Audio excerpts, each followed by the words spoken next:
আপনারা দেখছেন আইরিশ হাসপাতালের নিউজ অনলাইন বার্তায় মহন্ত দাশগুপ্তর খবরে।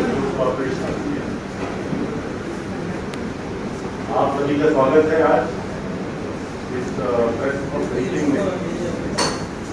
और मैं बताना चाहूँगा कि आज हमारा उद्देश्य है कि हम सभी तक पहुँच सकें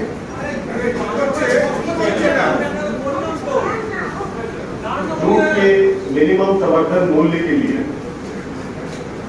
जैसा कि आप सभी जानते हैं कि भारत सरकार ने जूट की फसल के लिए मिनिमम समर्थन मूल्य का निर्धारण किया है और पिछले अनेकों वर्षों में इसका रिव्यू होता है और इसी तरह इस साल भी इसका रिव्यू हुआ है। और इस साल जूट के रेशे का मिनिमम समर्थन मूल्य 5050 रखा गया है, जो कि मिडिल ग्रेड के लिए है, TDN 3 या TD 5 के लिए है। तो ये जानकारी सभी तक पहुंचाना, उसका प्रसारण करना बहुत आवश्यक है, क्योंकि अभी अगले ही महीने से हार्वेस्टिंग शुरू हो जाती है और जूट का बाजार में आना शुरू हो जाता है। तो सभी किसान भाइयों को ये जानना जरूरी है कि जूट का न्यूनतम निर्धारण मूल्य क्या रखा गया है और JCI के हमारे जो 25 सेंटर्स हैं उनको कांटेक्ट करके वहां तक पहुंच के हमारे चाची भाई अपने प्रोड्यूस को, अपने जूट को दे सकते हैं। अगर बाजार का भाव उनको न्यूनतम निर्धारित मूल्य से भी अधिक मिल रहा है तब तो कोई समस्या नहीं है, वो वहां से और अधिक लाभ ले सकते हैं। लेकिन अगर कच्चे जूट का भाव न्यूनतम निर्धारण मूल्य से नीचे आता है तो हम लोग उसके लिए कटिबद्ध हैं। ये हमारा कर्तव्य है, ये हमारी जिम्मेदारी है कि जूट कॉर्पोरेशन ऑफ इंडिया, भारतीय पटसन निगम, वो अनलिमिटेड असीमित मात्रा में जूट की खरीद, जूट की क्रय जो है चासी भाइयों से करें। तो उसके लिए सभी का स्वागत है और आज का मुख्य उद्देश्य हमारा यही था कि सभी तक ये खबर पहुंचे कितना न्यूनतम समर्थन मूल्य है और JCI इसके लिए तैयार है। दूसरी बात, क्योंकि हम आपके सामने हैं, तो ये भी बताना चाहेंगे कि जूट के क्षेत्र में खेती में जो इस चीज की भी आवश्यकता होती है और आधुनिक वैज्ञानिक पद्धति की आवश्यकता होती है, उसमें भी जूट कॉर्पोरेशन किसानों के साथ काम करता है। और जब फसल तैयार हो जाती है उसके बाद हम न्यूनतम समर्थन मूल्य देते हैं। तो बहुत सारी नई चीजें हुई हैं और पिछले वर्ष, इसी वर्ष एक NRSC के साथ मिलकर जूट क्रॉप की मॉनिटरिंग और सर्वेलेंस सिस्टम का प्रावधान किया गया है, जिसमें एक जियो स्पेशल एनवायरमेंट में जूट क्रॉप की जो प्रोग्रेस है उसको मॉनिटर किया गया है और किया जा रहा है। साथ ही साथ जो नई टेक्नोलॉजी आ रही है जूट के बाजार के लिए, हम लोग ई-ऑक्शन और ब्लॉकचेन टेक्नोलॉजी ला रहे हैं, जिससे कि जूट के मार्केट का डेवलपमेंट होगा। रॉ जूट की जो सप्लाई चेन है, किसानों से लेके और मिल तक जो सप्लाई चेन है, उसमें ट्रांसपेरेंसी आएगी, उसमें और सुदृढ़ता आएगी, उसमें मजबूती आएगी, जिससे किसी भी इंडस्ट्री में जब उसकी सप्लाई चेन स्टेबलाइज होती है, उसमें स्थिरता आती है, तो उस इंडस्ट्री का और अच्छा विकास होता है, क्योंकि उसमें लगे हुए जो लोग हैं, जो स्टेक होल्डर्स हैं, उनके अंदर विश्वास होता है कि प्राइसेस फ्लक्चुएट नहीं करेंगे, मूल्य ज्यादा ऊंचा नीचा नहीं होगा।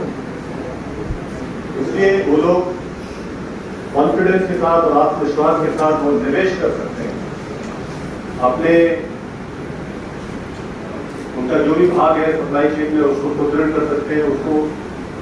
एडवांस कर सकते हैं, उसको मॉडर्नाइज कर सकते हैं। जैसे कि मिल ओनर जो है वो अपने मिल में आधुनिक मशीनें ला सकते हैं, क्योंकि अब उनको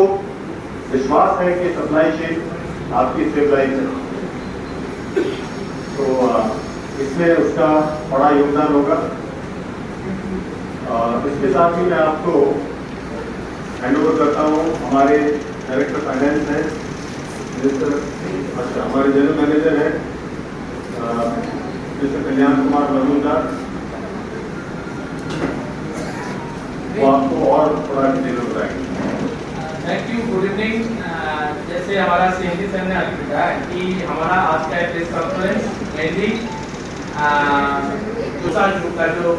एनएसपी डिटरमिन हुआ एंड उसके आगे ऑफिस ऑफ जूट कमिश्नर पिछला 15 मई रेट वाइज वैरायटी वाइज जो अलग अलग एमएसपी रेट तय किया है, वो हमारा ये जो बोर्ड है, जो बैनर है, बैनर में सारे लिखा हुआ, तो आपका मीडिया के through, print media, electronic media जो भी आपका है, आपका सहायता हम लोग मांग रहा हूँ कि पश्चिम बंगाल और देश का जहाँ पर भी जूट ग्रोइंग हो रही है वहाँ पे सारे किसान भाई के पास ये इंफॉर्मेशन पहुँच जाए कि भारत सरकार एमएसपी रेट क्या तय किया है, so that they would be aware कि जेसीआई का सेंटर में अगर जाएगा तो उनको तो इतना रेट तो मिलना ही है। अगर जेसीआई का सेंटर पे अगर नहीं जा पाए, कोई प्राइवेट पार्टी उनके पास जाए, तो उनके अंदर ये अवेयरनेस रहे कि जेसीआई के पास मैं अगर जाऊंगा TB3 बेसिस जूट 5050 रुपया पर क्विंटल में मेरे को मिलने का एक संभावना है, संभावना नहीं मिलेगा ही मिलेगा। तो अगर किसी ने उससे कम रेट देने का कुछ प्रस्ताव रखे तो उन्हें उनको छोड़ के जेसीआई के पास आएगा। इतना सहायता आपसे हम लोग मांग रहा हूँ। सेकंड थिंग है कि एडिस अगर हमारा सारा देश में टोटल 6 स्टेट में फिलहाल हमारा परचेस सेंटर है, हमारा own and rented purchase centre है, जहाँ पे फार्मर लोग आके अपना जूट बेच रहे हैं। 110 परचेस सेंटर है। इसके अलावा हमारे साथ बहुत सारे कोऑपरेटिव और फार्मर्स प्रोड्यूसर्स ऑर्गेनाइजेशन हमारे साथ जुड़ता है to extend the MSP support operation up to the rural or remote area of different jute growing blocks। क्योंकि मैं बोल रहा हूँ कि हमारा 110 परचेस सेंटर देश का करीबन कोई 500 ऐसे जूट ग्रोइंग मुकाम है, 500 जूट ग्रोइंग मुकाम और बहुत हम लोग बोल सकते हैं, लेकिन सारे जगह में परचेस सेंटर खुलना पॉसिबल नहीं है। तो हम लोग हर साल एमएसपी ऑपरेशन के लिए कोऑपरेटिव और फार्मर्स प्रोड्यूसर्स ऑर्गेनाइजेशन को हम लोग एम्पैनल करता हूँ, उनके साथ एमओयू करता हूँ, so that they work as extended wing of JCI to carry out the MSP operation in remote location। तो आपका सहायता हम लोग ये भी मांग रहा हूँ कि आपका माध्यम से अगर ऐसे कोई भी सोसाइटी के पास इंफॉर्मेशन पहुँचे कि JCI अभी कोऑपरेटिव सोसाइटी और एपीओ को भी एम्पैनलमेंट करने के लिए सारे प्रोसेस अभी चालू रखा, तो हो सकते हैं कि बहुत सारे कोऑपरेटिव हमारे साथ जुड़े एंड हम लोग एमएसपी का बेनिफिट मतलब देश का कोने-कोने में जो भी जूट फार्मर्स है उनके पास पहुंचा सकता हूं। इसके साथ ये भी हम लोग मेंशन कर रहा हूं कि वेस्ट बंगाल में जो बेनिफिट है, बेनिफिट के साथ हमारा कई राउंड का मीटिंग हुआ, उन्होंने हमें आश्वास दिया कि बेनिफिट का जो रजिस्टर्ड कोऑपरेटिव्स है उन्हें हमारे साथ जुड़ेंगे and obviously it is a good initiative from the side of government of West Bengal for the support of the jute farmers। Definitely we are expecting the same। इसके साथ साथ जैसे ऑलमोस्ट मान लीजिए कुछ महीने पहले हमारा ऐसे ही एक प्रेस कॉन्फ्रेंस हुआ था, वहाँ पे हमारा सीएमडी सर बताए थे कि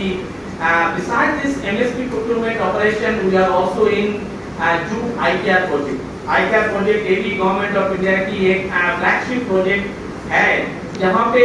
2015 से ये प्रोजेक्ट चालू हुआ। ये प्रोजेक्ट के थ्रू हम लोग डिफरेंट एडवांस एग्रोनॉमिक प्रैक्टिसेस हम लोग चाषी भाई के पास पहुंचाता हूँ।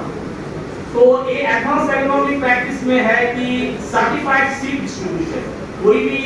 अगर कल्टीवेशन एग्रीकल्चर एक्टिविटी वो स्टार्ट होती है सीड सोइंग से, अभी सीड कौन सा यूज करना है सो दैट फार्मर को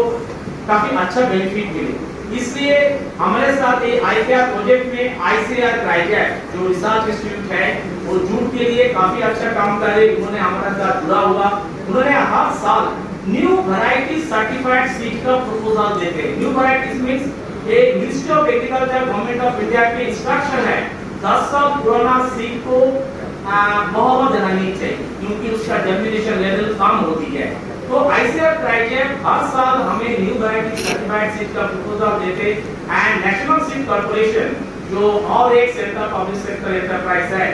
आईसीआर प्रोजेक्ट में हम लोग एनएससी से और नेशनल सीड कॉर्पोरेशन से वो सर्टिफाइड सीड मंगवा के हम लोग throughout the country that is 6 state में हमारा एक्टिविटी चल रही है आईसीआर का। इस साल झारखंड ऐड हुआ एंड नागालैंड ऐड हुआ, इस साल से 8 स्टेट्स में हमारा एक्टिविटी चल रही। तो सारी जगह का फार्मर के अंदर हम लोग ये सर्टिफाइड सीड आईसीआर प्रोजेक्ट के थ्रू 50% सब्सिडाइज्ड स्टेट में हम लोग डिस्ट्रीब्यूट कर रहा हूँ। बट एक बात है, ये आईसीआर प्रोजेक्ट है demonstrative in nature. Demonstrative in nature means मान लीजिए कि वेस्ट बंगाल में अगर 1 लाख हेक्टेयर लैंड है, सारे 1 लाख हेक्टेयर लैंड को कवर करना आईसीआर प्रोजेक्ट में इज नॉट पॉसिबल, अभी हुआ नहीं है। बट ये है कि डेमोन्स्ट्रेशन के दौरान अगर हम लोग 1 हेक्टेयर लैंड को कवर किया तो वो सारे फार्मर के थ्रू बाकी सारे फार्मर को पता चलना चाहिए, पता चलता भी है कि